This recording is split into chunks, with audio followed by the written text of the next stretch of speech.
The Montreal Canadiens earlier this evening started what was going to be a Game 4 road trip, a 4-game road trip, that is, in Calgary tonight, in Edmonton tomorrow night, in Vancouver on Saturday night, and in Seattle on Tuesday night. We're having a little bit of a technical difficulty. We'll figure it out here. But anyway, long story short, it wasn't pretty. It wasn't easy. But the Montreal Canadiens were able to get it done because the Canadiens win by a score of 2-1 in overtime. They get goals by Zachary Bolduc, and they get goals by and they get a goal by Mike Matheson in overtime on a beautiful pass by Ivan Demidov in what was a goaltending battle extraordinaire between Wolf and Jakub Dobes. We'll discuss it. Game started a little bit later than usual at 8:30 p.m., and it's going to end a little bit later than usual. But we'll be ready for it. Pierre McGuire is going to join me. He's coming up in just a couple of minutes.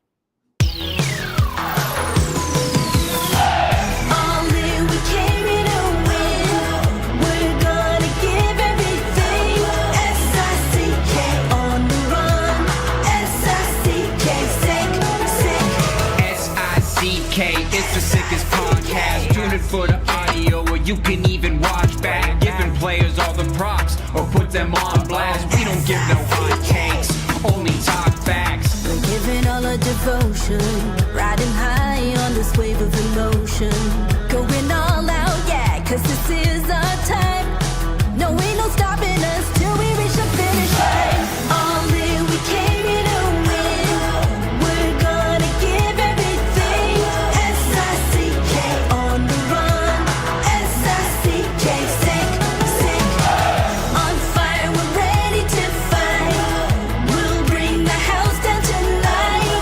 S-I-C-K on the run. S-I-C-K, sick. Play it on the car ride, play it when you lounge. X and O, you know that we can hold it down. Shout out to my man Sammy, got it off the ground. And to all the listeners tuned in right now, got debates, analysis, and speculation. This is sports talk for the new generation. You know where to find us, got a reputation. Sick podcast, your #1 sports destination. Giving all our devotion, riding high on this wave of emotion. Going all out, yeah, cause this is our time. No, ain't no stopping us till we reach the finish line. All in, we came here to win. We're gonna give everything. S-I-C-K on the run. S-I-C-K, sick. On fire, we're ready to fight. We'll bring the house down tonight. S-I-C-K on the run. S-I-C-K, sick. S-I-C-K, it's the sickest podcast. Tune in for the audio, or you can even watch back. Giving players all the props, or put them on blast. We don't give no hot takes, only talk back. S-I-C-K, S-I-C-K, S-I-C-K, S-I-C-K, S-I-C-K, S-I-C-K, S-I-C-K, S-I-C-K, S-I-C-K, S-I-C-K,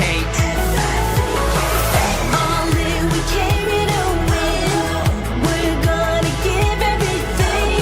S-I-C-K on the run. S-I-C-K, sick. Turn up your volume. Because you're about to listen to The Sick Podcast. With Tony Marinaro, 55 seconds left in the penalty, a minute and 27 seconds left in regulation time. Boston 4, Montreal 3. Lafleur coming out rather gingerly on the right side. He gives it into Lemaire, back to Lafleur. Oh! the sickest Montreal Canadiens podcast. You're in the ball! Sports entertainment like no other.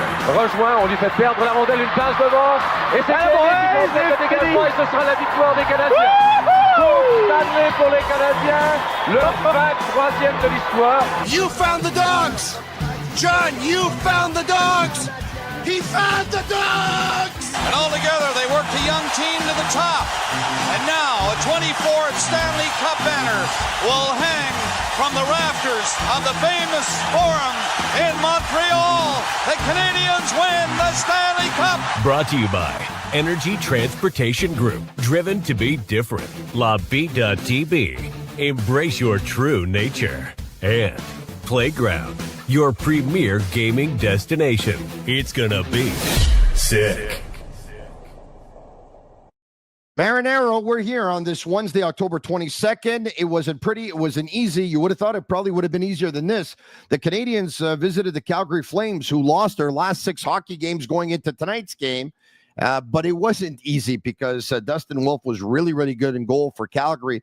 As a matter of fact, the Calgary Flames were pretty good against the Montreal Canadiens, and Jakub Dobes had to come up huge as well. It was a goaltending battle, and in the end, you know, the Montreal Canadiens, once they take games to overtime, they're going to be a really tough team to beat 3-on-3 because they throw Suzuki, Caulfield, and Lane Hudson at you, and if that doesn't get the job done, then they throw Newhook, Demidov, and Mike Matheson at you, and that got the job done tonight. Sick Podcast is brought to you in part by several sponsors, and we appreciate all their support, one of which is Energy Transportation Group, a leading asset-light 3PL that's driven to be different. From cross-border freight between Canada, USA, and Mexico, to coast-to-coast shipping in both Canada and the United States, Energy moves it all. Fast, reliable, powered by tech that delivers smarter logistics. If you need a real partner in transportation, contact them at sick@shipenergy.com and see how Energy Transportation Group is changing the freight game.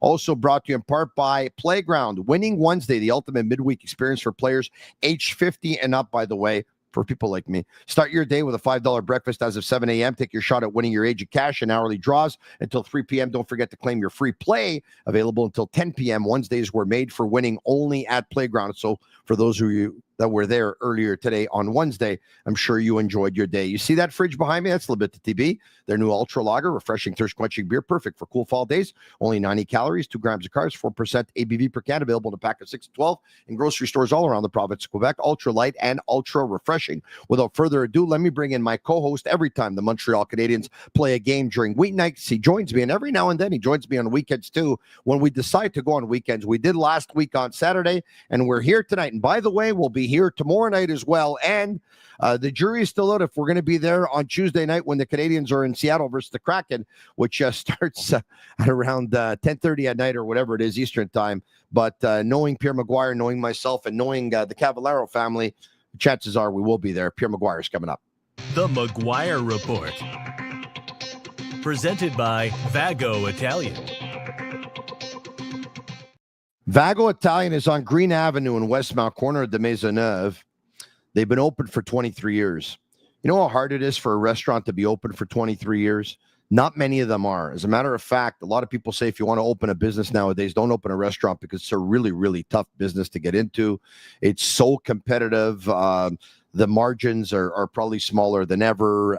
It's hard to find staff and all that stuff.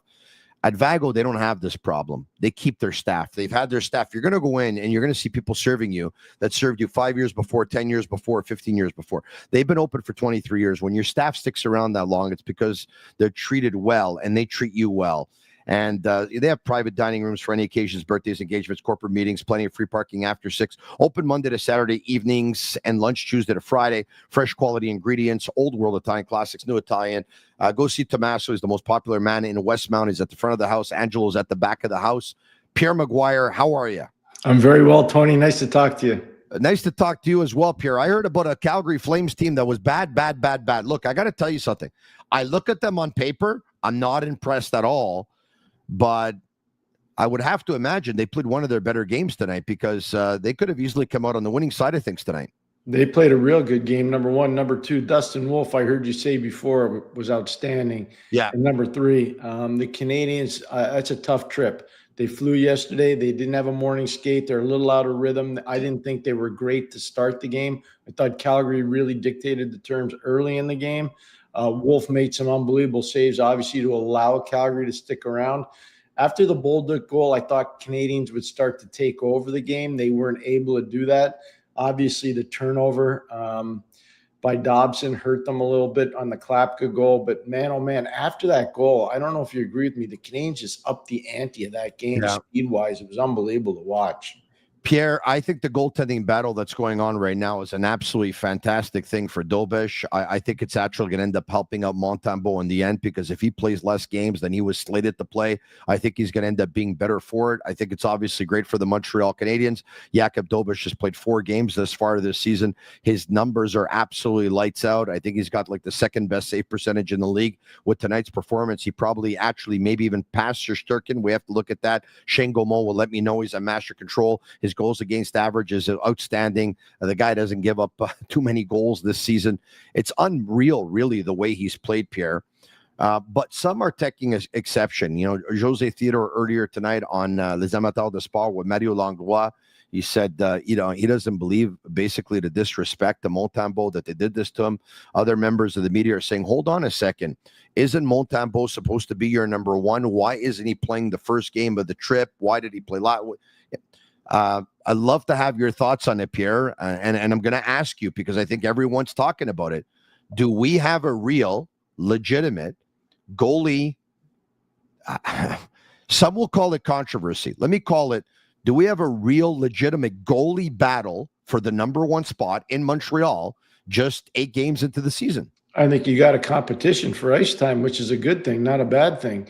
You know, if you don't have that, more times than not, you got a distinct number one. I don't know if you have a distinct number one or not. That's not disrespectful to Sam Montembeault. He's going to get an opportunity to play against a team that's been to the last 2 Stanley Cup final in the Edmonton Oilers. Now, for the Edmonton Oilers, they're coming back after playing on a long road trip that didn't go particularly well for them until their last game in Edmonton, which they won last night in overtime on a Jake Wallman overtime goal.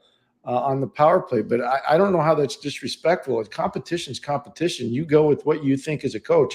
And here's one thing I do know, Tony, when you're coaching a team, you get a vibe for how your team is. You get a vibe for how your players are acting. You get a feel when you talk to the goalie coach. Yeah, this guy will be ready to go after a short turnaround. Nope, this guy won't be ready to go. This guy gives us the best chance. So they're not doing this to make it personal, and they're definitely not being disrespectful. They're doing what they think is the best for the team right now. Pierre, and I want to thank everyone for being here tonight. This is absolutely outstanding. You know, the game started a little bit later than usual. We're about 1,900 on YouTube alone. Add to that another 1,600 on Twitter. Add to that another 300-400 on Facebook. And add those numbers up. We're about 4,000 people, just 10 minutes shy of midnight Eastern, which is amazing. But I'm not surprised, because I've said this before and I'm going to say it again. Out of all the podcasts, hockey podcasts, sports podcasts in the world, I believe that we have the most loyal listeners and most loyal viewers. As a matter of fact, our numbers show that when people come to watch our podcast, they stick around for longer than they probably would on pretty much any other hockey podcast that's out there right now, which is pretty amazing. So thank you very much, everyone. We have an eye on it, and it means a lot to us. Pierre, Marty St. Louis announced earlier today that it was going to be Dobes tonight, and it's going to be Montembeault tomorrow night in Edmonton. So clearly he hasn't mapped out. Look, I think it doesn't. I think they're probably going to end up having 2 games apiece on this 4 games on the road. I didn't know which ones they would be. We'll have to wait and see. So it's going to be 1-1 after 2. But if Edmonton, tell me your school of thought, Pierre. How did you do it when you would choose which goalie would play against which team? Because some will say the weaker team between Calgary and Edmonton is Calgary. Play your better goalie to try and put the chances on your side to win the game. The other school of thought is the better team is Edmonton. You can put your weaker goalie versus Calgary and probably still win, and put your better goalie versus Edmonton. I want to know what your ideology was. Yeah, no, what depends. A lot of it had to do with injury, too. A lot of it had to do with time zone travel. I mean, there's no set formula. You get a feel for your group. I think you got to rely on your goalie coach.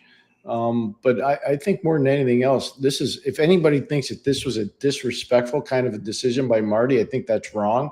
I say that with respect. I'm not trying to pick a fight with anybody. Yeah. And I think the biggest thing is that Marty's trying to do the best he can for his group. He felt that this was the best opportunity to win tonight. You don't think he wants to win the game tomorrow? He wants to win the game tomorrow. And he clearly picked the right guy because Dobes played his butt off tonight. He was not the problem for them to get to overtime. He helped get him to overtime. Marty St. Louis, by the way, brutally honest, Pierre, you have to love it. He says, hey, listen, Dobes is doing well right now. He's getting that first game of the road trip. Sam will play in Edmonton. Yeah. And, for those who are saying that maybe that it's a disrespect to Montembeault, wouldn't it be a disrespect to Dobes considering his stats and considering his last performance had they not gone with him to start the road trip? Yeah.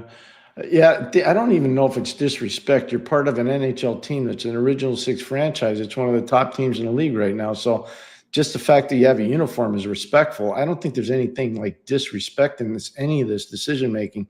The other thing I think it's really important, you shouldn't be prejudging where your goalies are going to be. How do you know if you don't have a heavy night in Edmonton and you win the game and maybe Montembeault pops a groin? You don't know that. None of us know that. Yeah. So you got to be really smart in how you do it, especially when you have time zone travel involved. And I think the Canes are doing a lot of good things this season. Who's going to win tomorrow night in Edmonton between the Edmonton Oilers and the Montreal Canadiens? A game that will start at 9 p.m. Eastern time, by the way. Go all the way with Betway. Get a deposit matchup bonus up to $300 on your first deposit. Scan the QR code on the screen or click on the link in the details section to create an account. Redeem your welcome offer. Offers only available for new customers. Terms and conditions apply. Offers not available in Ontario. Must be 18 years of age and older. And please play responsibly. Pierre, we're going to go back and we're going to take a look at everything from the beginning all the way to the end. But, I almost feel like I have to start at the end because we just saw the game-winning goal, obviously, by Mike Matheson. And what I said, the Canadiens, once they get the 3-on-3 overtime, Pierre, I don't know how many games they're going to lose this year when they get the 3-on-3 overtime because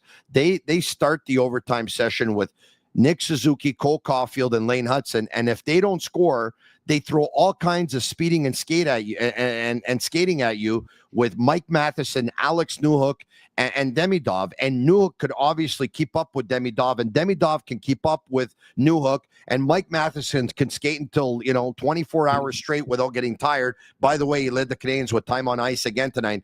Pierre, talk to me about the patience that Ivan Demidov showed with the puck, which led to Mike Matheson's game-winning goal. When he waited. He did not force a pass when sticks were on the ice cutting off passing lanes because he knows that if he does that, it could get through. But if it's intercepted, it goes the other way. Patience is a virtue, Pierre. The hands, the calm, the poise, the patience. Ivan Demidov, what can we say that we haven't said already? He's got deception as well. We've seen him make that play from that side of the ice a few other times this season, whether it was on the power play or 5-on-5. He's got this amazing peripheral vision. His patience with the puck, as you correctly say, is phenomenal. But what I like about it, too, is it's the deception. The goalie doesn't know if he's going to pass it or shoot it. And then, obviously, you got to be Mike Matheson to make the right read. And Mike made the right read, and he goes backdoor and finishes the game off. It's a thing of beauty. And I love what you said, Tony, about how the team can come at you in waves. And that's basically how you dominate in overtime. You come at teams in waves. And hopefully the Canes don't play as many overtimes so the nights aren't that long. But I can tell you one thing, they play an exciting brand of hockey. And just to be fair, yeah, I thought the start was sluggish. I did. And yes. I think that's normal. But as the game went along, especially after Klapka scored, the Canadiens just went to a whole other level. They really did. If you take a look at the NHL standings right now, you know what you're going to find? You're going to find the Montreal Canadiens atop the Eastern Conference standings. The Canadiens, after 8 games with a record of 6-2, have 12 points, and Detroit is next with 7 games and 10 points. The Canadiens are playing .750 hockey. They've scored 27 goals. They've given up 21 goals. They're first in the East. They are 4th overall in the National Hockey League. 4th overall in the National Hockey League. Do I have that right? Are they first in the Atlantic, not first in the East? They're 4th in the overall standings, and in the East, the team that's on top is the New Jersey Devils, Pierre. Mm-hmm. And you know what? New Jersey was good again tonight against Minnesota. They played a real good game. They were up 3-0. They eventually won 4-1. Jack Hughes is at another level. Nico Heischer's at another level. Yeah. I mean, they got a quick strike offensive team. Jake Allen's played very well in goal for them because they have an injury situation in goal. They can push from the back end. But I want to see New Jersey play Montreal. I think Montreal can match New Jersey speed for speed. And, you saw Toronto last night get really throttled by New Jersey. And a big reason why the New Jersey Devils were a lot faster than the Toronto Maple Leafs were. I don't think they'll be able to do that to the Montreal Canadiens. Well, yeah, I have to tell you, Pierre, the New Jersey Devils look a lot more like the New Jersey Devils of a couple of years ago than they do like the New Jersey Devils of last season. I'll tell you that right now. Okay, once again, if we can bring this up, actually, Shane Gaumont at Master Control, I've just sent you over the chart so we can show everyone where the Montreal Canadiens are in the Atlantic Division. Of course, they are first. The Red Wings are second. The Panthers third. The Maple Leafs fourth. The Sabres, the Bruins, the Senators. Pierre, what is going on with the Tampa Bay Lightning, who are last in the Atlantic Division? Yeah, I think they've got some issues on defense. Vasilevsky doesn't look like he used to look. He didn't have training camp, and I think that's a big part of their problem. But I think their defense has lost some players, and they're just not as deep as they used to be. And we'll see what they're going to do long term. I mean, I don't think Julian Breezeball is going to sit around, Tony, and just say, yeah, we're going to just kind of go through the season and see how it plays out. I would expect if Tampa doesn't get going here pretty quick, you're going to see them be very proactive in terms of changing the marketplace and making some moves. Pierre, we have this most assists by a rookie this season. 3 players tied at 5. Zeev Buyam, Matthew Schaefer, and Ivan Demidov, Pierre. Yeah, 2 of them are getting a lot of points on the power play, and one of them is a dominant forward, and he's just finding his way. But they're all star players. William just needs to get a little bit better defensively, which he will. Schaefer's a phenom. He's a phenom. I've watched almost every game he's played. He's a tremendous, tremendous talent.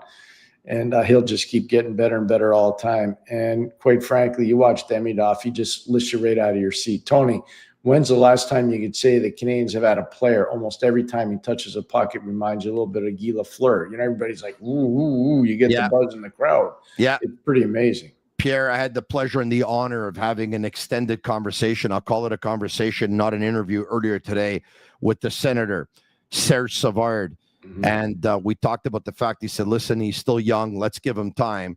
But Serge Savard recognizes the fact that Ivan Demidov could be the most offensive player that the Montreal Canadiens have had since Guy Lafleur. Yeah. Well, I didn't know you had that conversation, but I can tell you, as a kid growing up in Montreal, watching Serge and Larry and Guy Lapointe, the big 3, and then you watch, Lemaire, Lafleur, and Shutt, or Mahavlich, Lafleur, and Shutt. And I just tell you what, Lafleur, he could percolate any building in the league. And I watch Demidov now, and I'm not saying he's as good as Guy, please. Don't misunderstand me. But I hear you. Energize a crowd. Man, can he energize a crowd.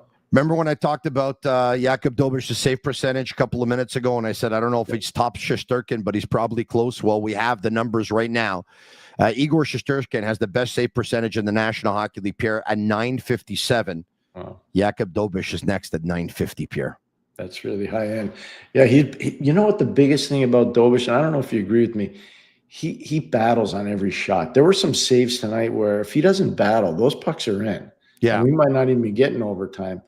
But he matched Dustin Wolf battle for battle in this game tonight. I thought he was outstanding. I really do. If I could change one thing in his game, I'd like to see him catch the puck a little bit more. Mm-hmm.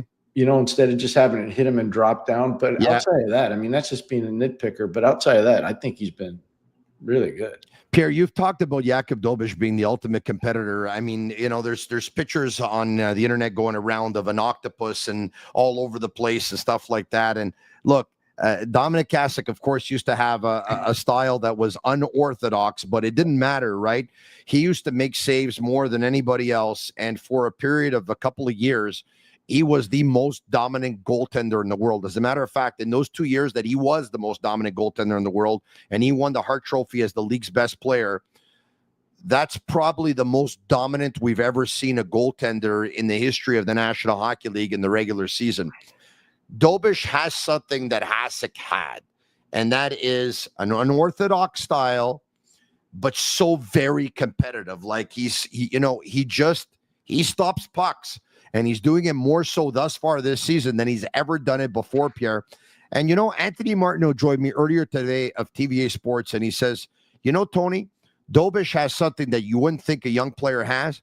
He's already a leader on that team. He's already a leader in the locker room.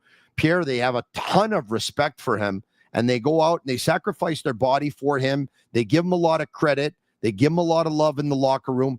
When Cole Caulfield scored that game-winning goal versus the Nashville Predators, the first guy that he went to is Jakub Dobes, Pierre. That's a good sign. A very good sign. It doesn't surprise me. You go to Ohio State, you play in the Big Ten, you're not on a favorite kind of a team, and you do some real good things there. And then obviously you go do your chores in the American Hockey League. One of the things I think really helped Dobes last year, when the Canes were kind of ailing and they went on that road trip, Dobes was really good. And I think the players saw a side to him, the competitive side, that endeared him to a lot of the big guys on the team. And I think that really helped him get his footing with the Montreal Canadiens. Let's take a look at the Montreal Canadiens starting lineup tonight in Calgary. Suzuki had Slavkovsky on his right, Caulfield on his left. Evans had Gallagher on his right and Anderson on his left. Kapanen had Demidov and Newhook. Veleno with Joshua Roy, who was called up. Owen Beck was loaned back to Laval. And Zachary Bolduc. Matheson, Dobson, Struble, Hudson, Jacky, and Carrier. And Jakub Dobes got the starting goal. Pierre, we've talked about the Evans line. And Evans lost Heineman, and he lost Armia, who he had last year. And Gallagher and Anderson lost Dvorak. The natural was to put Evans in the spot that Dvorak had last year with Gallagher and Anderson. They've been together for a couple of games now, Pierre. The line has an identity, Pierre. Mm-hmm. It's not the most physical line in the world, but it's a line that works. It's a line that plays 200 feet. It's a line that's responsible. It's a line that's tenacious. It's a line that has some chemistry. If you'd like to add anything else in terms of the identity of the line, they're not a prototypical fourth line, Pierre. But then again, if you take a look at the fourth, they're probably used as a third line on the Canadiens. Mm. Is this, in your opinion, the Montreal Canadiens shutdown line? Oh, yeah. No, I think if you're going to play in a matchup game, that's going to be the line you're going to use. You're not going to play best on best because you want to keep Suzuki, Caulfield, and Slavkovsky available for offense. Jake wins a lot of faceoffs, a big part of being a matchup center iceman, and Suzuki does as well. But to be a big matchup center iceman, you got to win a lot of faceoffs, and Jake does a real good job with it. He has no power play time really, so that helps him become that matchup guy because you got to keep your energy and your strength. Anderson doesn't get power play time. Gallagher can get power play time. So I could see that being a matchup line 100%. Yep. So I like Joe Veleno's game tonight. He actually did some really good things, and he had some scoring opportunities. I know he missed the net once, and another time I thought Dustin Wolf made a really good save on him. But no, Veleno's he gave him the 5-hole, and he took it away. Yeah. He gave him the 5-hole, and he took it away. But it was Joe Veleno's speed that actually caused the penalty. Canadiens go on the power play. I thought he was working really hard. I can tell that Joe has paid attention to his defensive game. He's trying really hard to be a better defensive player. There was a giveaway last game. I know that, maybe it wasn't the best pass for Lane Hudson. It was wobbling a little bit, but he still couldn't get it out. But he also forced a turnover on what ended up being Lane Hudson's game-winning goal later on. So I thought Joe was good tonight. But that line, Pierre, it doesn't have an identity, does it? All with the exception of it's a line from a bunch of kids from Chez Nous, right? But not yet. I mean, that takes a little time, and you got to be fair too. Joe's been playing wing. Joe's been playing center. I mean, he's been moving around a lot. He's had a lot of different line mates too. I think eventually they'll get it all sorted out. I really do. I'm not trying to be rude or anything. I didn't really notice Joshua Roy tonight. That's not his fault. I just didn't notice him. But I did notice a lot of those guys. Like I thought Newhook was really good. I thought Demidov was good. Kapanen created some opportunities. I'd like to see Slavkovsky be a little bit more consistent with his physicality. But no, the Canes are getting the lineup. I mean, what are we, 8 games in that or 7 games in for them? they're getting the lineup. They're figuring it out. You know, you don't usually get that till the 15th game or so. And so I think they're a little ahead of schedule, actually. All right, so the good news is that Zachary Bolduc scores a big goal for the Montreal Canadiens tonight. Let's take a look at the scoring summary, if we can. All right, here we have it. Canadians on the power play in period number 1, and Lane Hudson finds Nick Suzuki, who finds Zachary Bolduc right in the slot. Boom! And he one-times a Pierre. That's a quick snapshot up and over Wolf. That's a goal scorer's goal, Pierre. Oh, that's a big-time play, because if you watch the tape, watch where he moves. He moves from one side of the ice to the other. He moves from the lower part to the upper part of the ice to create some time and space for himself and make himself an available target. That's a hockey sense play. It's a gunner kind of a play, and that's ripped. That's absolutely ripped. So that's a beautiful power play goal. All right, okay. We have some stats, I think, from Guillaume Villemère of TVA Sport regarding Zachary Bolduc. Do we have it, Shane Gaumont and Master Control, if we can bring it up? All right, players who scored in their first 4 games with the Canadiens on the road. Joe Malone in 1917, Newsy Lalonde in 1917, and Zachary Bolduc in 2025. Pierre, he hasn't scored every game, but I got to tell you, I would imagine coaches will prefer players who score most of their goals on the road than most of their goals at home, because you can't say that player is a homer. I guess you could say that player is a gamer, but that's a pretty impressive stat by Zachary Bolduc, who needed to get back. Yeah, and that's amazing digging by Guillaume. I'll tell you that right now. Yeah. You got to dig to get something like that. It's a good stat. I don't think that coach will pay attention to the other names with Malone and Lalonde, but all that being said, if this guy continues and does this on this road trip, that's going to endear him to the coaching staff and obviously to the players on his team. Pierre, that was a big-time pass also by Nick Suzuki, who, all he does lately is just put up points. I think we have a stat on Nick Suzuki as well, courtesy of Guillaume as well. And here you have it. Canadiens attackers over the last 30 years with 10 assists in the first 8 games. Nick Suzuki, end of the list. Pierre, in the past 30 years, some been pretty good attackers that have played for the Montreal Canadiens. So we're going back 1995. So what? Saku Koivu, Pierre Turgeon, Vincent D'Anfous, Alex Kovalev, Tomas Plekanec. There's been a couple, Pierre. No, there's been a lot. I mean, there's been a lot of really good individual players. The teams just haven't been that deep, but that's an impressive list as well. I mean, to be at the top and the only guy on that list is pretty impressive. Back to the score sheet we go. All right, okay. There's no scoring in period number 2, but you'll notice the Canadiens outshot Calgary 10-9. Let's keep this up if we can in period number 1. But in period number 2, the shots are 18-9 for the Calgary Flames. No goals are scored. That's really when Dobes stood on his head in period number 2. We'll go back to the scoring summary a little bit later. We can take it off the screen for now. Pierre, the Canadiens have a problem with second periods.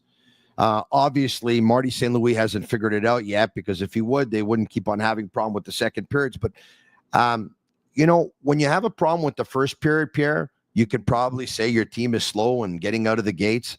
When you have a problem with the last period, you can probably say that, they give everything they have in the first 2 periods. You're a coach. How do you identify having a problem in the second period? One of the first things I want to look at is the period of the long change and how we handle our line changes, number 1. Number 2, time on ice. How long are the shift lengths for the players? Because that gets you into trouble too, especially in your own zone. Number 3, how are we moving the puck out of our own zone, especially in the second period? So there's some things you can see. What's our face-off play like in second periods? Are we winning or losing more face-offs in second periods? So there are lots of things that can really you can compartmentalize and eventually figure out the problem. And I think they will. It's a little early in the season still to say that that's a telltale stat that will last for the rest of the year. But I think if you're wise as a coaching staff, you'll figure out what's leading to this and you'll fix it. Fantastic stuff, Pierre. On to period number 3 we go. And let's go to it. All right, okay. Klapka. This is a goal, Pierre, where Noah Dobson uncharacteristically, instead of doing the safe play and finding a teammate and getting the puck, either flipping the puck out of the zone if you can't find the teammate or hitting it off the boards, instead of going with the safe play, he goes with the complicated play. The complicated play, Pierre, leads to turnovers more often than not. He gets stripped in his zone as he tries to go in between two Calgary players by Frost. The puck lays there for Klapka. He beats Dobes 5-hole, who I think was actually surprised that he had the puck and that Dobson lost it where he lost it. We haven't seen too many bad defensive plays from Noah Dobson thus far this season, Pierre. Certainly he'd like to have that one back. Yeah, he would. They all make mistakes. It's a fast game played on a slippery surface, so he made a mistake. I get it. He took a penalty, too, in the third period. This is just so I'm not making excuses for any of these guys. They played Monday. They flew Tuesday. They played on a Wednesday night in a mountain time zone with no morning skate. They're out of rhythm. And I'm not saying it's an excuse. I'm just telling you, stuff happens. He made a mistake, and he had a tough third period. But you know what? He reeled it in. He got better as the period went along after that, by the way, I think. I really believe that. But I want to commend the Canadiens. After that goal, Tony, they were the better team by a mile. Like, they said, you know what? Enough's enough. Let's go. And they did. They pushed. Yeah. They definitely pushed, Pierre. There's no doubt about it. In third period, I thought Dustin Wolfson made some big saves as well. There was two shifts, Pierre, where the number one line of Suzuki, Caulfield, and Slavkovsky just had the Calgary Flames pinned in their zone, and the Flames couldn't handle them, Pierre. As a matter of fact, Juraj Slavkovsky, he wasn't able to always put it together, but Pierre, you see that when the switch is on, he's a handful, Pierre. Well, that's what I was talking about. If we can get, or not we, but if he could get his consistency level up a little bit more, make a massive difference. He would be one of the prototypical power forwards in the league, like at the upper echelon. It just comes down to consistency for him right now. That's all it is. You back-to-back 50-plus point seasons. That's all nice, well and good, but he's better than that. Yeah. He should be better than that, and he will be better than that. You want to know what Jakub Dobes had to say about Ivan Demidov, Pierre? Yeah. He's good. I'm glad that he found a way to end it there because we got to go to Edmonton. All right, there you have it. Just plain and simple. And it wasn't him who ended it, obviously. It was a good pass to Mike Matheson. Dobes on his season thus far with the Canadiens. Last year, I was more nervous being a rookie. This year, I'm just having fun. That's actually what I changed in my game.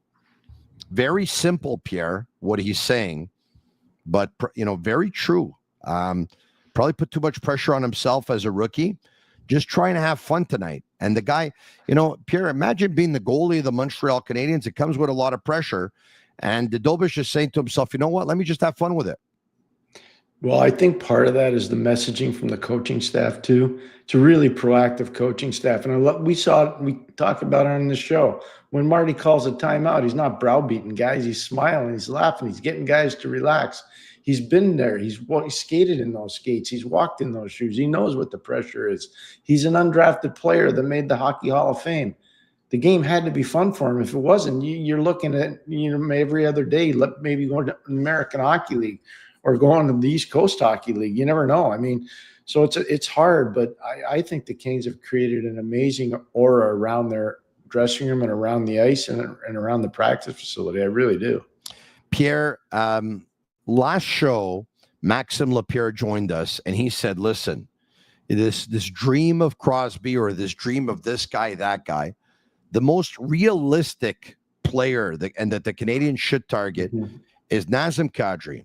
I spoke to Pierre LeBrun about it yesterday on the Sick podcast, and Pierre said, listen, the Flames haven't put Kadri's name out there in the last couple of years, all right? It's not to say that they wouldn't trade him. So I asked him, well, do you think they're rebuilding? And he's like, well, ownership hasn't talked about a rebuild yet because obviously, Pierre, if they would decide to rebuild, then he's one of the first players that would go. He's 35 years old. He makes $7 million a year. He's got 3 years left on his contract after this year. What do you think is going to happen, Pierre? Because, they're at the bottom. And quite frankly, they played a good game tonight, but I don't see, this team has to rebuild, Pierre. I don't see how they're going to get themselves out of it. They have to rebuild. Yeah, that, and they don't have a lot of premier prospects. Dustin Wolf is one of them, and he's playing in the National Hockey League. There are two guys that I think have to be moved from there at some point. One of them is Nazem Kadri, and the other one is Rasmus Andersson, because there's a market for both those players. People are clamoring for right shot defensemen who can get offense and also defend and play minutes, and Anderson can. And people are looking at Nazem Kadri not as a number one center, but as a number two center. And how many teams have you heard? They're trying to get a number two. They're trying to get a number two. Yeah. Well, he's their fit. So I do think that eventually they will decide to, and I don't want to call it a rebuild because they'll use their own term. Maybe it's a makeover. Maybe it's a start again. I have no idea. But they're going to do something. They can't keep going like this. They're going to be at the bottom of the pool in the Western Conference. Kadri had the second most ice time on the Calgary Flames tonight, 22:46. Anderson was third with 22:41, just 5 seconds less. It's Mackenzie Weegar who actually had the most, 5 minutes more than Kadri did. What did you think of Kadri's game, Pierre? There were good parts to it. There were other parts that weren't as good. I think he really got determined after he ran into the elbow of Lane Hudson in the third period. That was not an accidental elbow, was it, Pierre? No, it was not. When you're a smaller player, you have to learn how to defend yourself when you go into the corner. And Lane's been good at that. It wasn't cheap, but he would definitely put his arms up.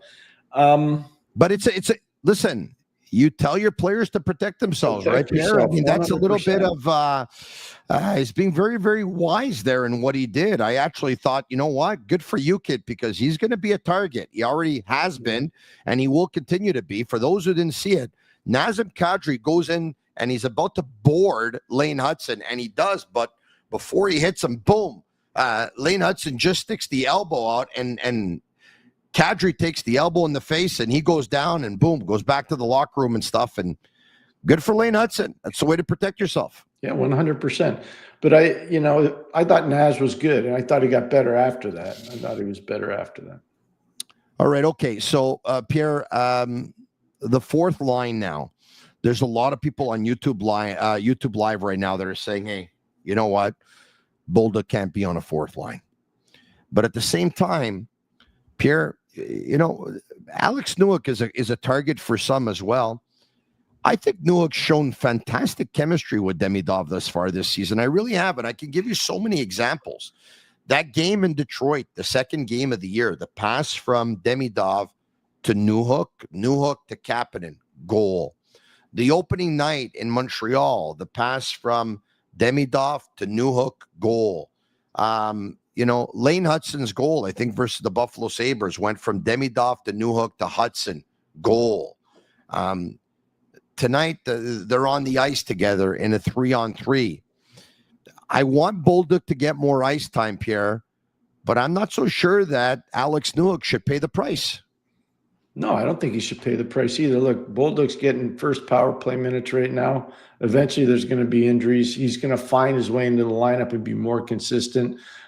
He's got to learn. He's not a perfect player, by the way. There's some issues in his game, but he's a really talented kid. Like, you would love to work with that guy, and you can see the future so bright for him because of his stick skills and his shooting ability and his ability to create offense.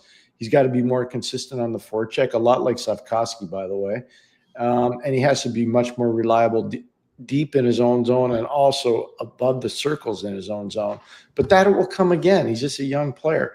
I think the Canes are doing the right thing with him right now. And the fact that Marty trusts him enough to have him on the first power play as a first-year guy in Montreal, I think that says a lot. I think it says a lot. The Sick Podcast is brought to you in part by Winnie's, serving all of your favorites and more since 1969. Enjoy Chef Jack's inspired and timeless gastropub fare. Winnie's Pub, open late. The best 5 set in Montreal. The place to cheer on the Owls and the Habs. Downtown Montreal headquarters for everything from F1 to Les Glorieux. Shane Gaumont on Master Control. I'm going to ask you to bring a couple of comments up in just a couple of minutes. But before you do, the game summary. So we could take a look at the ice time. We could take a look at the goals, the assists, the shots, the hits. Pierre, Mike Matheson, no surprise, 25-26. Pierre LeBrun tells me yesterday that Phil LeCavalier, who represents Mike Matheson, and Mike Matheson know that they can get more money on the open market than they can with the Montreal Canadiens in the final year of his contract. They understand that. Kent Hughes and Jeff Gordon are going to ask Mike Matheson for the same type of thing that they asked Lane Hudson. Can you leave some money on the table, because we're trying to build something here. We're trying to build a winner. Matheson wants the Montreal Canadiens. The Montreal Canadiens want Matheson. I asked Pierre LeBrun what he's hearing when we talk about long-term, and he says long-term would be a 4 to a 5-year deal.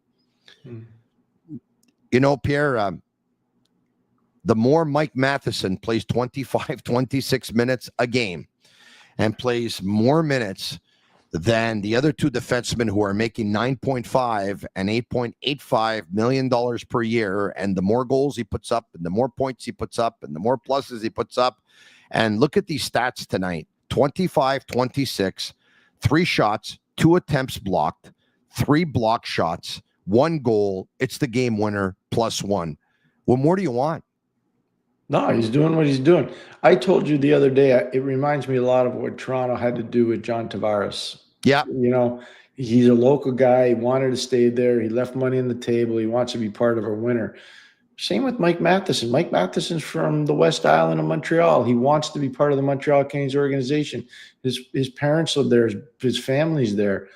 He's very comfortable there. He trusts the coaching staff. They trust him. He's found a perfect situation. I'm sure he will stay with Montreal. I always felt that way, Tony. I've been telling you since I started working with you. I thought Mike Matheson would be staying in Montreal. As a matter of fact, one of the first times I talked to you, Pierre, about Mike Matheson, and this is going back probably more than a year ago, you said that it was going to be important for you. It's important that a guy like Mike Matheson would retire a Montreal Canadien because he's from the West Island of Montreal, and he could be one of those guys who can say to players around the league once he's retired, hey, you know what? I played with a couple of NHL teams, and down the stretch, I got traded to the Montreal Canadiens, and I finished off my contract with the Montreal Canadiens, and I could have gone to free agency, but I chose to extend with the Montreal Canadiens because I loved being a Montreal Canadien, because for so long, Pierre, 10, 15, 20, 25 years, we heard about local players who rathered not play in Montreal, and some of them actually used Montreal to end up getting more money somewhere else.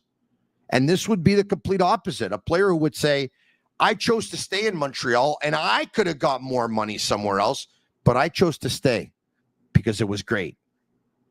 Yeah. Well, first of all, he's a recruiting tool. Secondly, before you even go there, you got to look at how much he contributes. I love the fact you put those stats up because it shows people. Think about where they were the last game, too, with Mike against Buffalo. Mike played a heck of a game against Buffalo. And Mike's had an amazing season. And I know we've talked about this before. I think a big part of that is he doesn't have the pressure of being on the first or the second power play. He and Noah Dobson can be that elite shutdown tandem. His responsibility goes up now, too, because there's no Caden Goalie. And so that's another value to Mike Matheson's game. I just think, again, I'd hate to sound like I'm part of the organization, but I'm telling you right now, these guys have done a masterful job. They really have. Yeah. And everybody wants to critique them. They just came off a win. They just won another game. They're fourth in the league. I mean, yeah. At some point you got to say, you know what, they're doing a lot of things right. Maybe we should trust them. Pierre, the power play showed a different look tonight. Yep. Bolduc in the bumper, and he scores there.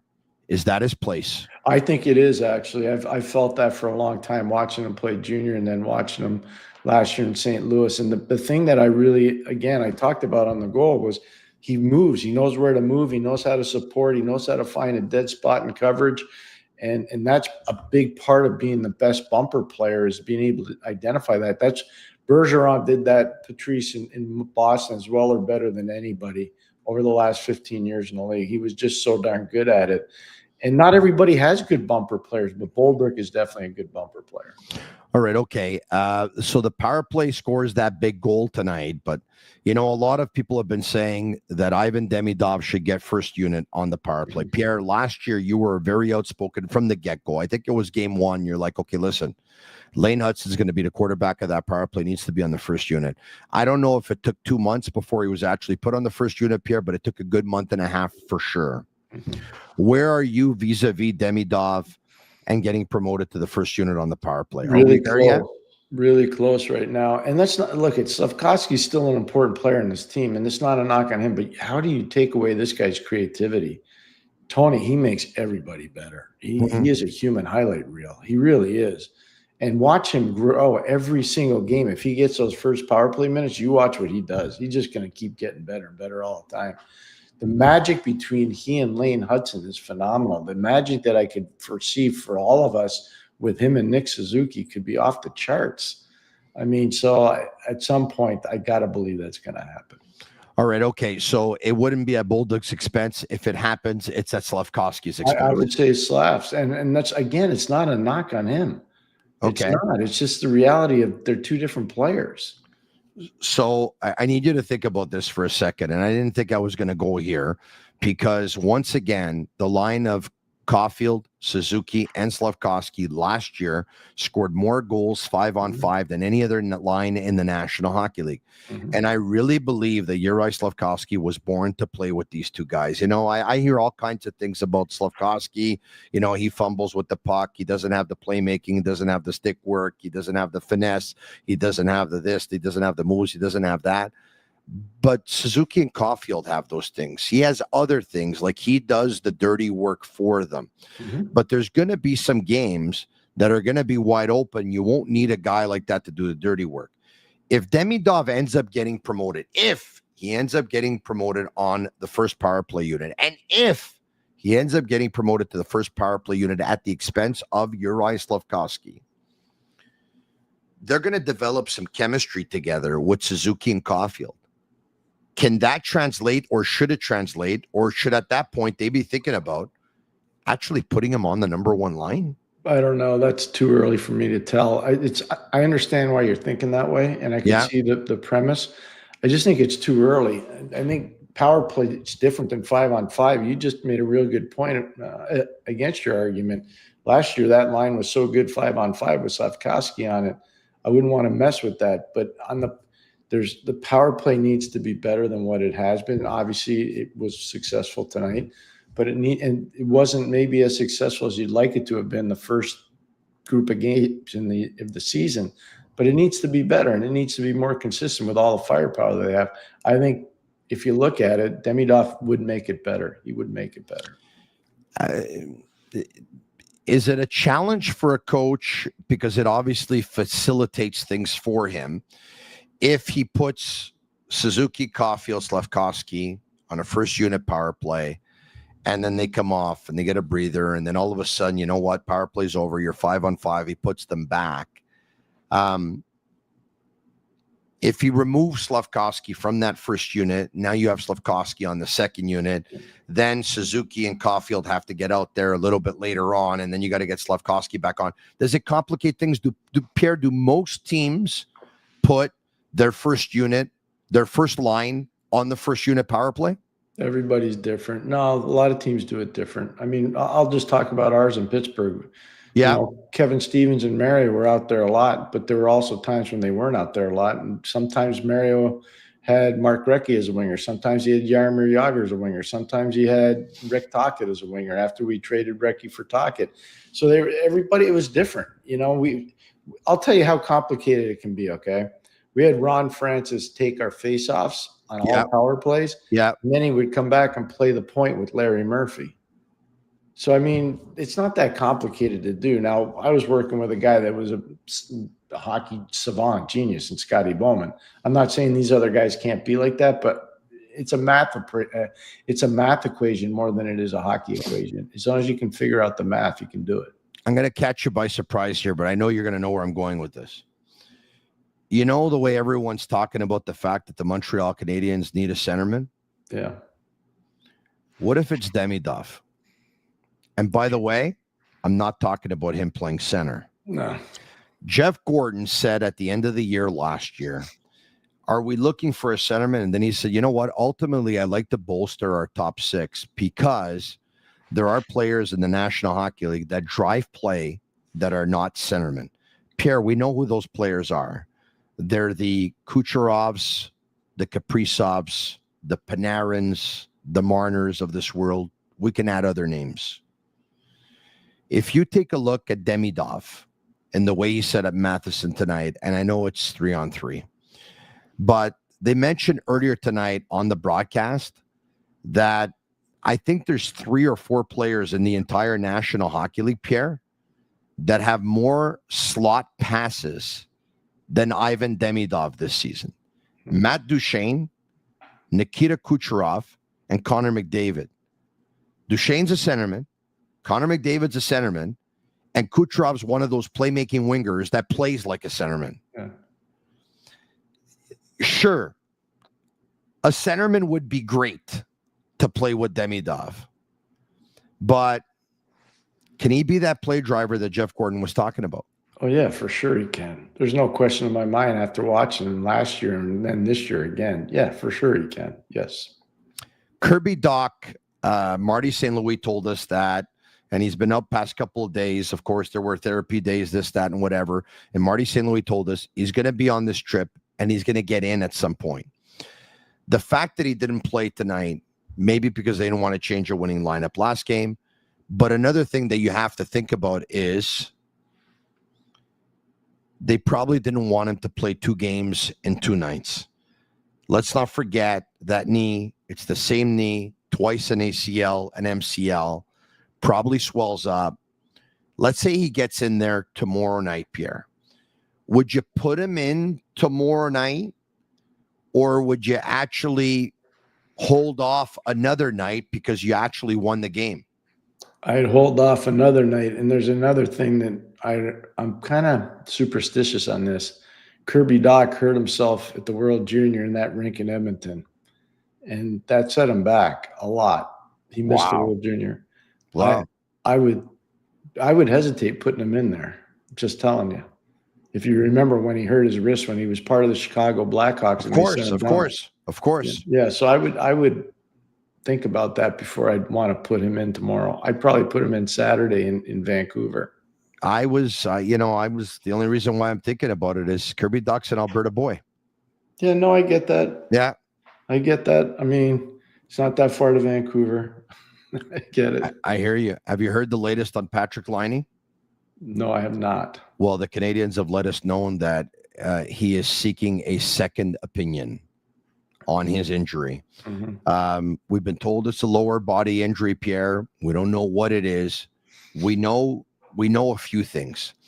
We know that when Patrick Laine was hurt last year in a preseason game versus the Toronto Maple Leafs, the Canadiens doctor recommended surgery, which likely would have had him out the entire season. Yep. He went for his second opinion and wasn't satisfied with that answer either, because based on the information we have, that opinion was also surgery.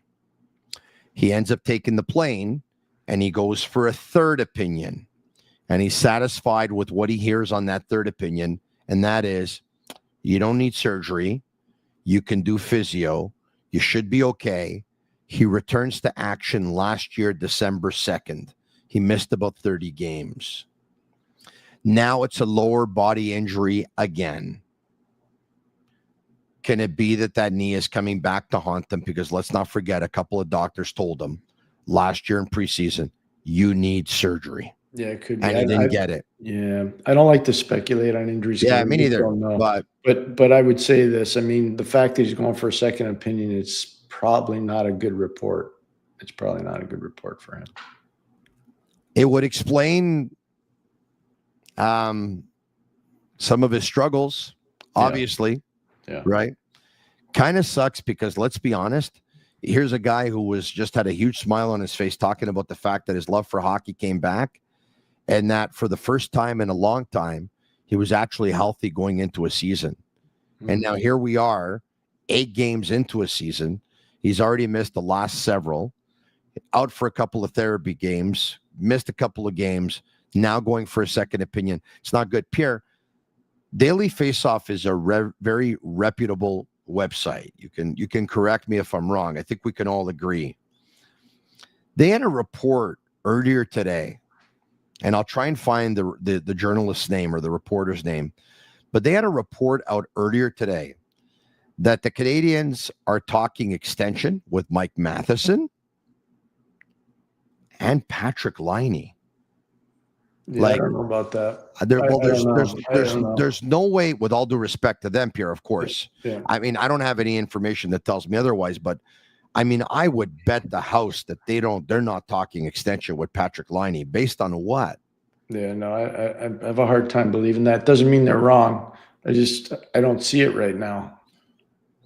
Look at it. This is, again, not picking on Patrick. He had a very, very pedestrian start to the year. I mean, honestly, he had a really tough start. So I have a hard time believing that. I do think they want to get together Matheson. I'd be shocked if they didn't try to get Matheson signed. Well, I totally agree with you, and I believe that they will get Matheson signed. But once again, just to finish off here with Daily Faceoff, how are you talking contract extension with a player who has had a really hard time scoring this season, is no longer on the first wave of his power play, has been on the fourth line, had camp on the second line, hasn't clicked with anyone, hasn't had chemistry with anyone. They're trying to find the spot for him in the lineup, and they can't. Doesn't play a lot when he does play. The general manager has openly talked about it, that he spoke to Patrick Laine at the end of the season and said, Patrick, we got to find a way for you to get more minutes so that the coach can trust you more. Like you have to work on your game. Why don't you start your preseason maybe before everyone else, get a head start, do what you have to do, work with Adam Nicholas, comes into the season. He's still like the least utilized player, or one of the least utilized players that they have. And Daily Faceoff's going to make me believe that they're talking contract extension with Patrick Laine. Yeah, I don't really pay attention to those things, with all due respect. Yeah. I just, I want to focus in on the guys I have right now. If I'm the Canadiens or their fan base, the guys I have at the start of the team, and Ivan Demidov has been tremendous. Lane Hudson's getting better all the time. He's signed to a long-term extension. They're talking with Matheson. They've got their coaches all set. They've got their upper management all set. The speculative part of this, I don't really pay attention to. How many chances can a young player get without showing anything, with all due respect to Joshua Roy? They don't know. They don't get a lot. Look at what happened to Owen Beck. Owen Beck's been given a couple chances now. Hasn't worked out yet for Owen. And so he goes down. Joshua comes up. I think he played a little less than 8 minutes tonight, Tony, I think. And I don't mean any disrespect at all. I just didn't really notice him. Doesn't mean he didn't do good things out there. I just didn't really notice him in the game. So, look, the Laval Rocket, who, by the way, lost tonight in Belleville.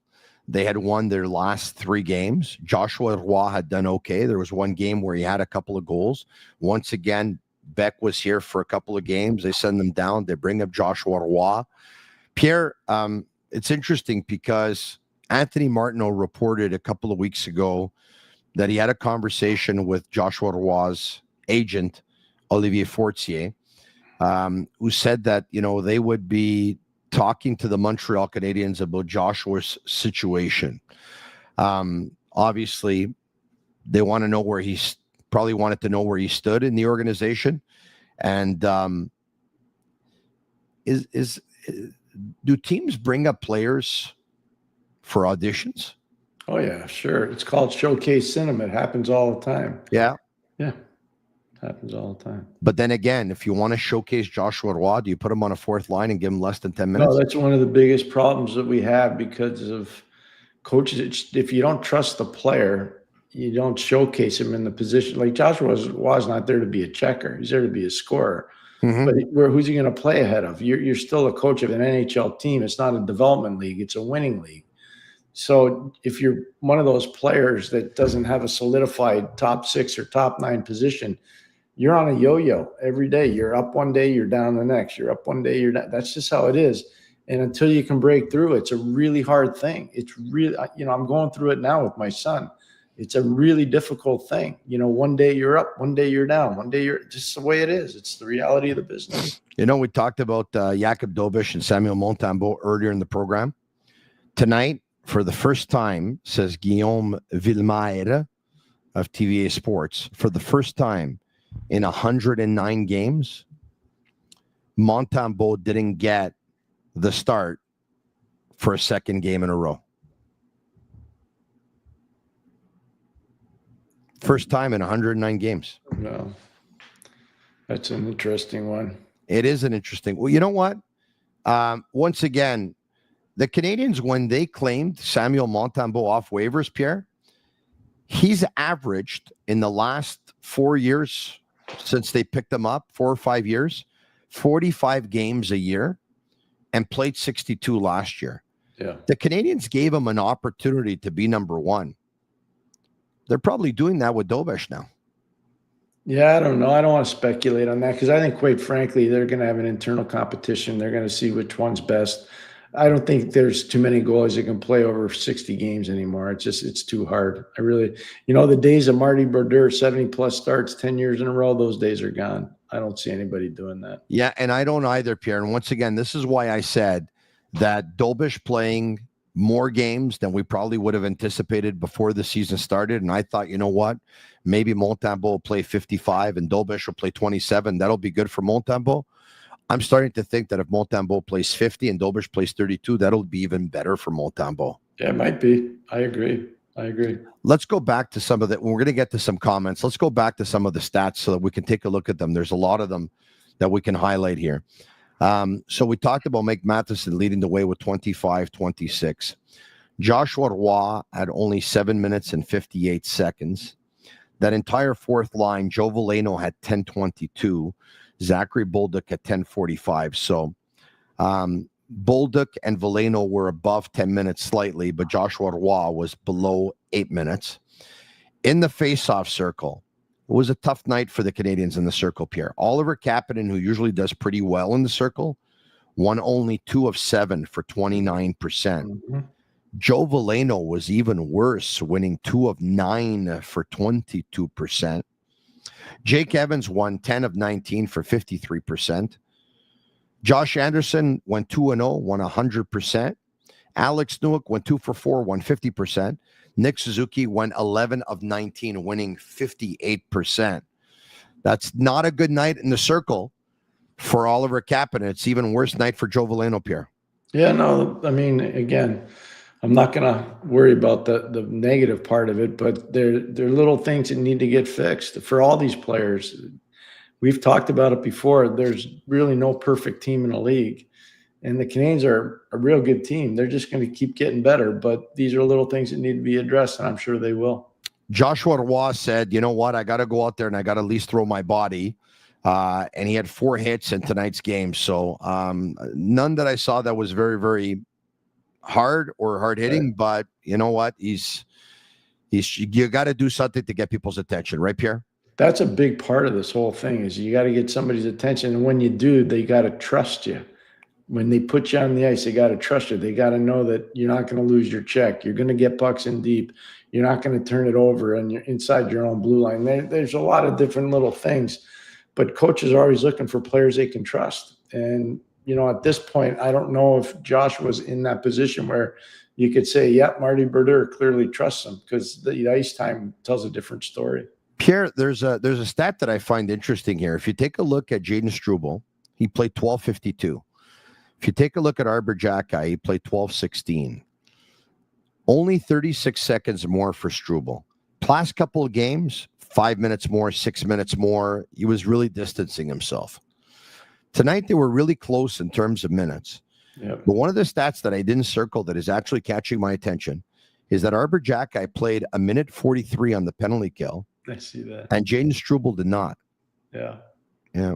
Your thoughts on Jacki killing penalties? Let's take a look at who killed penalties for the Canadiens, right, Pierre? Mike Matheson, 5 minutes and 6 seconds on the penalty kill. Alex Carrier, 4:55.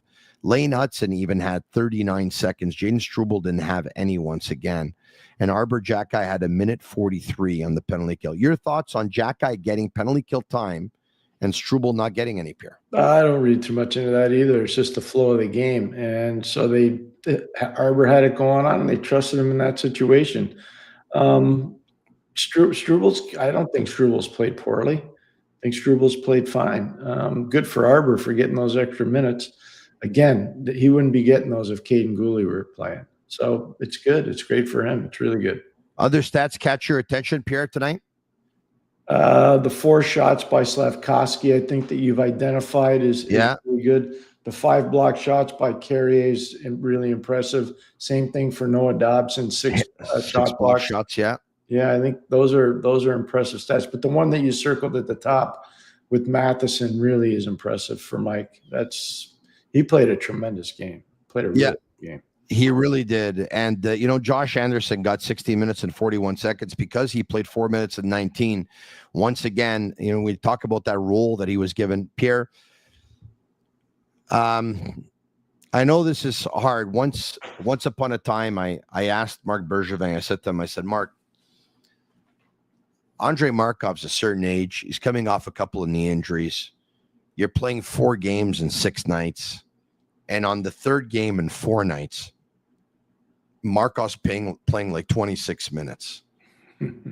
You yourself talked about wanting to get his minutes down. And he looked at me and he said, Tony, coaches want to win hockey games. And you can go in with a plan, but sometimes when you go into that 3rd period and you're up a goal or you're tied and you want to win that game, you forget about the plan because your focus is just winning that game. So would we like to keep Andrei Markov's minutes down? We would. But sometimes it's easier said than done.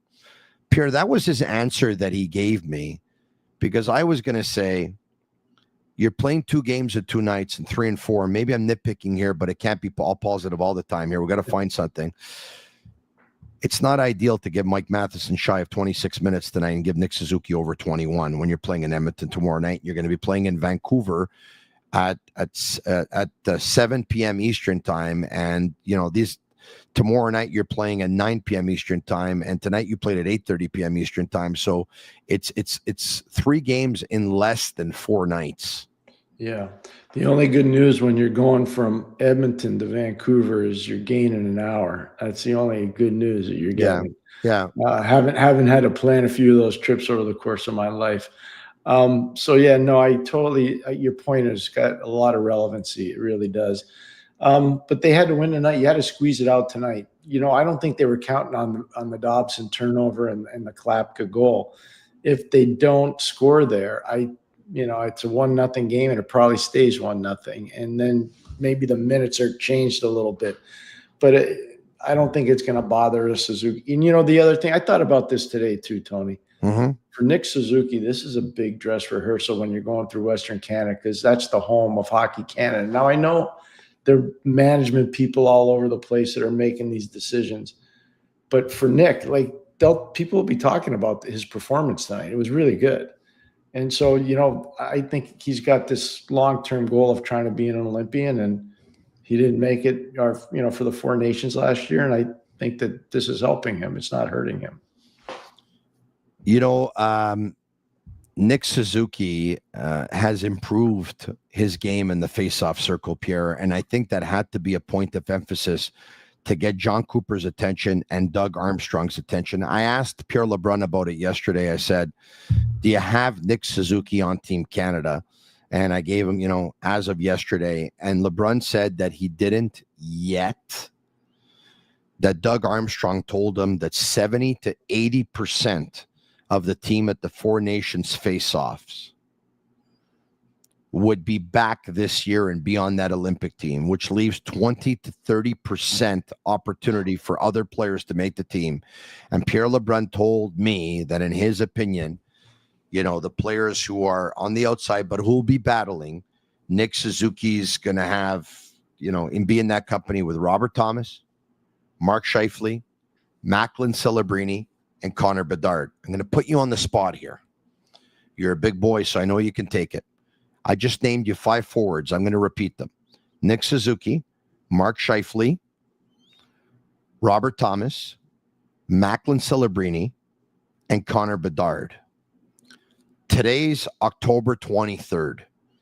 There's a lot that can change between October 23rd and the first week of February. But on October 23rd, it's October 23rd right now because it's 12:51 in the morning. But on October 23rd, out of those 5 players, if one of the 5 had to make Team Canada and you were going through process of elimination, going through that list, who would have the least chance? Who would be number 5? Probably Connor Bedard, because I don't see him playing as a center iceman in that group. And I think they would have want a little bit more size on the wings. So that would probably be the one guy that I would say right now. Who would be number 4? Probably Macklin. So the young guys, obviously, big tournament. You can understand if you don't bring some young players, you get that. Sometimes you want to bring young players, of course, so that they take it all in, they get an experience, but there's no time for experiments here. Number 3, this is where it gets tough. There's Nick Suzuki, there's Mark Scheifele, and there's Robert Thomas. 3 players, Pierre, correct me if I'm wrong, that I know that you like a lot. I do. I like all 3 a lot. Here's how I would do it. How many of those 3 can I pick to keep up beyond the team? 1 or 2? Well, unless there's 2 players that were on that team at the Four Nations face-off that I think the roster is going to change a little bit. I do. I think it's going to change a little bit. I would have Suzuki and Scheifele on the team. You'd have Suzuki and Scheifele on the team. I would, yeah. I wasn't blown away last year by what I saw, but they're good players. But Konechny and Jarvis's tournament didn't blow me away. Yeah, I'm not going to disrespect the players that were there last year. I'll just say I think Tom. Here's what I thought this last year. I said it to you. I thought Scheifele and Wilson should have been on the team last year. They didn't they weren't on, but I said that. I think Suzuki, based on what I'm seeing so far, should be in that group. I just believe that he should be part of that team. Yeah. If Suzuki's on the team, could he be on the team as well as Anthony Cirelli, or would it be that kind of role that he would probably? I don't know what their plan is, because I've seen a lot of times where they've played guys on the wing. Geez, what a predicament for John Cooper, though, is coaching Cirelli. And by the way, Cirelli's a good player. He's all heart. Oh, my gosh. He's a very fantastic player. Very reliable player, yeah. What about Braden Point? I mean, look at Braden Point. What about Brandon Hagel? Like, there's a lot of Tampa guys who were on that team last year. Well, I think Point's a lock. Yeah, he could be. He could very well be. I mean, do you have John Tavares on the team? I don't. Yeah, so it shows you there's going to be a lot of tough. I don't know how anybody looks past Scheifele this year. I just can't see how you could. Yeah. Why don't we take a couple of questions, Pierre? Yep. Why don't we do that? We are going overtime here, big time, eh? To think I got to work tomorrow morning at 10 o'clock in the morning. This is in life, folks. You know what? Do what you love. Do what you love. Alex Barr sends over $5. Thank you, Alex. What is it with the Habs in the second period? It feels like they just completely fall apart with that long change. Pierre, I asked you before, what is it with having bad second periods? For those who missed what you said probably 30 minutes ago, if you can touch on that again. Shift lengths is something that they got to look at. Face-off situations they got to look at. Decision-making deep in their own zone they got to look at. There are all these things that lead to long, extended periods on the ice in the period of the long change. So those are a bunch of the little ones you're going to have to look at. And then they'll figure it out as a coaching staff. I'm sure they're probably working on it right now. Other questions. Gregory Debo also sends over $5. Thank you. If Tampa ends up selling, would you give up H to get Point? You got to give to get. Wow. Tampa's not going to sell. I don't think Tampa's going to sell either. I think Tampa's going to try to make one more big run. You don't have Vasilevsky, Hedman, Braden Point, Hagel, Kucherov, Ryan McDonough, Sorelli, right? Yeah, and then you decide to sell. You don't. No, it doesn't work that way. I don't believe that. I think so. No. Yeah. No. Next. Jetty Menez. Hey, everyone's sending over $5 tonight. It's getting $5 for working overtime. It's pretty amazing. What a duel of the goalies. Thank you, everyone. I watched at a bar and everyone was jaw-dropping for Dustin Wolf. Pierre, I wish you were my coach back then. That's nice. Thank you. Yeah. What kind of I agree on Dustin Wolf, by the way. He was really good. Dobes was really good too. So he was. Hey, great goalie showdown. Dustin Wolf made a save off of Nick Suzuki to start the third period where he sticked out that left toe. It was unbelievable. Yeah. It's a fantastic save. You remember he was really good last year. The Canadiens won a game in Calgary. I think I think they won 1-0 or something like that. He was really good last year too. He's special. He's a really good goalie. Not a huge goalie either, eh? No, he's not very big, and he's lean. He's very lean. Yeah. He might weigh 165 pounds, maybe. Oh, my. That's my left leg. Somebody talked about you as a coach and said, I wish you would have coached me back in the day. What kind of coach were you? Really tough. Really tough? Really tough. When you look back today, there would be some things I'd do differently, especially with these kids today. Yeah. Yeah. So when you look back today, you think too tough? Sometimes, yeah. Yeah. Mm-hmm. Were you trying to take a page out of Scotty's book? No, it was different. We were trying to implement standards where they had not had standards for a while, and trying to get them implemented. And it just took a little longer. That's all. Does that kind of coaching you think work in 2025 with today's athletes?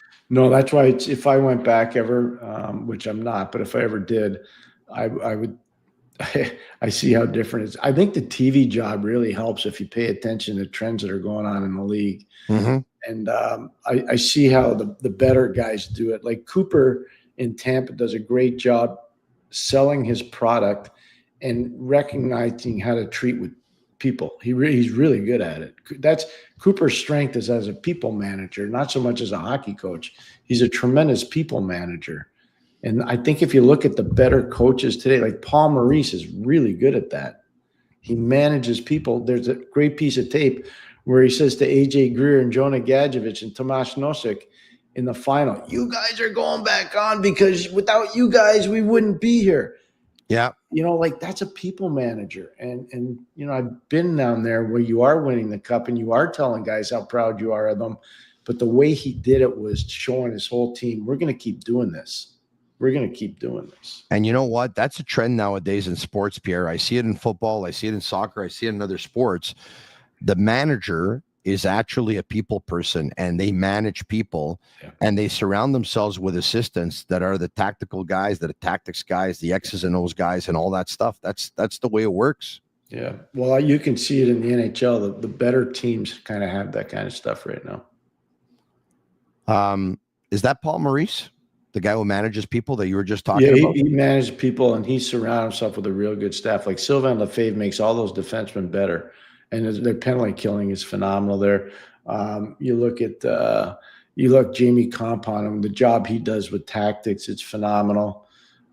They've got so many good people on that staff. They're one of the best staffs in hockey. Brenda Moore's staff in Carolina is really good with Timmy Gleason and Jeff Daniels. Really, really good staff. I said to myself, we'll get off at 1 a.m. Eastern. It's 1 a.m. We'll take one last question. Mm-hmm.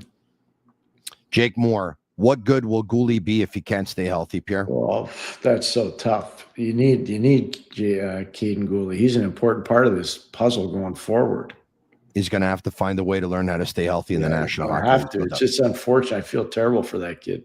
Pierre, Canadiens and the Edmonton Oilers tomorrow night. Once again, for those who missed it, you'd still give the night off to Kirby Dach, even if he can go. You probably would personally. You give him the night off. Yep. So it's the same lineup, obviously, tomorrow night, but you're making a goalie change. You're going to Montembeault, or? Yes, sir. All right. Okay. Pierre, we'll be back tomorrow night. Yes, sir. A little bit later than we were tonight because, of course, the game starts at 9 p.m. Eastern instead of 8:30. Maybe the lights will come on before the game starts, so we'll be okay. Hey, you know what? I don't know why everyone was freaking out about the lights off.